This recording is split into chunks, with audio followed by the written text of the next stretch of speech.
नहीं है।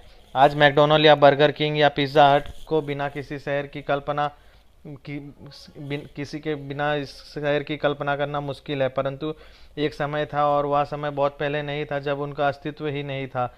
और मेरी उम्र इतनी है कि मुझे वे दिन याद है। बी बनना कैसे सीखे।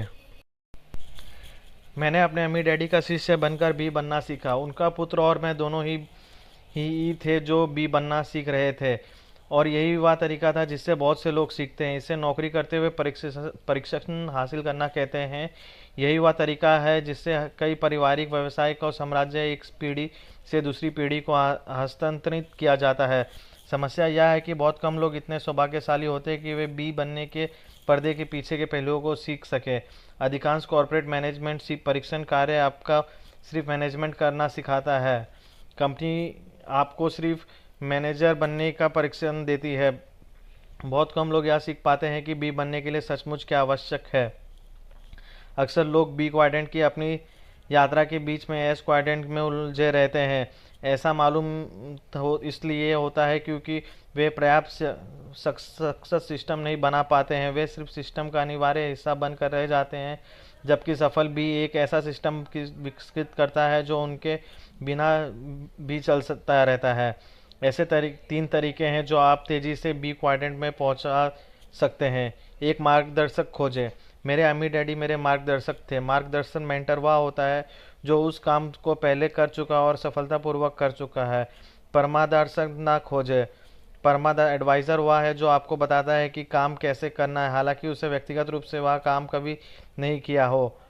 अधिकांश परम सरदारता एस क्वाड्रेंट में होते हैं। दुनिया ऐसे एस लोगों को भरी भरी भीड़ भरी पड़ी है जो आपको बताने की कोशिश करती है कि बी या आई कैसे बना जाता है। मेरे अम्मी डैडी एडवाइज़र नहीं बल्कि मार्गदर्शक थे। उन्होंने मुझे जो बेहतरीन नसीहत दी थी उनमें से एक याद थी, जो जो सलाह लो उसके बारे में सावधान रहो। हालांकि तुम्हें अपना दिमाग खुला रखना चाहिए, परंतु हमेशा इस बारे में जागरूक रहना कि सलाह किसी क्वाड्रेंट से आ रही है। मेरे अम्मी डैडी ने मुझे सिस्टमों के बारे में सिखाने के साथ यह भी सिखाया कि लोगों को मैनेजर बनने के बजाय उनके लीडर कैसे बना जाता है। मैनेजर अक्सर अपने अधीनस्थों को अपने से हीन मानते हैं, जबकि लीडर्स को उन लोगों को दिशा देनी होती है जो प्रायः उन्हें ज़्यादा स्मार्ट होते हैं। अगर आपको अपना बिजनेस सिस्टम शुरू करने के लिए मूलभूत जानकारी चाहिए और आप इस विषय पर कोई उत्कृष्ट पुस्तक पढ़ना चाहते हैं तो माइकल गर्बर की ई मिथ पढ़कर देखें। जो लोग अपना खुद का सिस्टम बनाना सीखना चाहते हैं उनके लिए आप पुस्तक अनमोल है। सिस्टम के बारे में सीखने का पारंपरिक तरीका यह है कि किसी प्रतिष्ठित कॉलेज में CSBA की डिग्री लेकर किसी कंपनी में तेजी से तरक्की देने वाली कोई नौकरी खोज ले। SBA की डिग्री महत्वपूर्ण है क्योंकि उसमें आपको अकाउंटिंग की मूलभूत बातें सिखाते हैं, और यह भी है कि किसी तरह आर्थिक आंकड़े बिजनेस को सिस्टम से संबंधित होते हैं।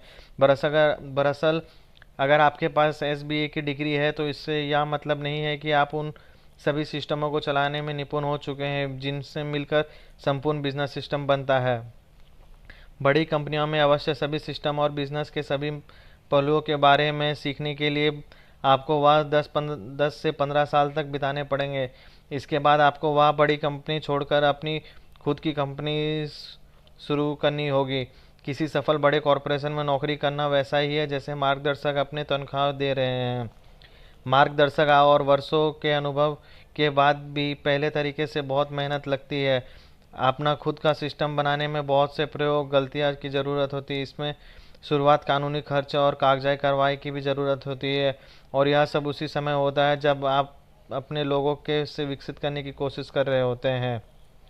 फ्रेंचाइजी नंबर 2, फ्रेंचाइजी सिस्टम के बारे में सीखने का एक और तरीका फ्रेंचाइजी खरीदना है।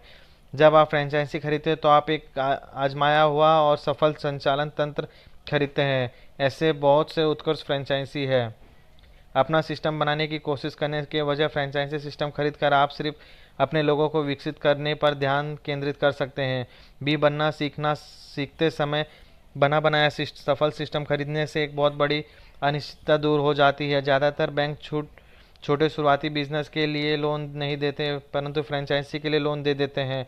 ऐसा इसलिए है क्योंकि बैंक सिस्टम के महत्व को अच्छी तरह पहचानता है और यह भी कि एक अच्छे सिस्टम के साथ शुरुआत करने में जोखिम कम होता है।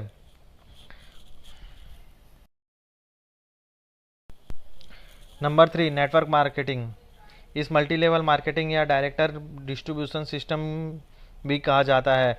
कानूनी तंत्र ने फ्रेंचाइजी की तरह ही शुरुआत में नेटवर्क मार्केटिंग को गैर कानूनी घोषित करने की कोशिश की थी। कुछ ऐसे देश भी हैं जिन्होंने इसे गैर कानूनी घोषित करने में सफलता पाई है या इसे बहुत बुरी तरह सीमित कर दिया है। किसी भी तरह के नए नए सिस्टम या विचार का अक्सर इस दौर से गुजरना ही पड़ता है जिसे अजीब या संदिग्ध रूप से विकसित किया जा सकता है। पहले तो मैंने भी सोचा था नेटवर्क मार्केटिंग धोखाधड़ी है, परंतु बरसों तक जब मैंने नेटवर्क मार्केटिंग द्वारा उपलब्ध सिस्टम का अध्ययन किया और मैंने इस प्रकार की भी बिजनेस में अपनी कई मित्रों को सफल होते देखा तो मैंने अपनी मानसिकता बदल ली। जब मैंने अपने पूर्व ग्रह छोड़ दिए और नेटवर्क मार्केटिंग पर रिसर्च की तो मैंने पाया कि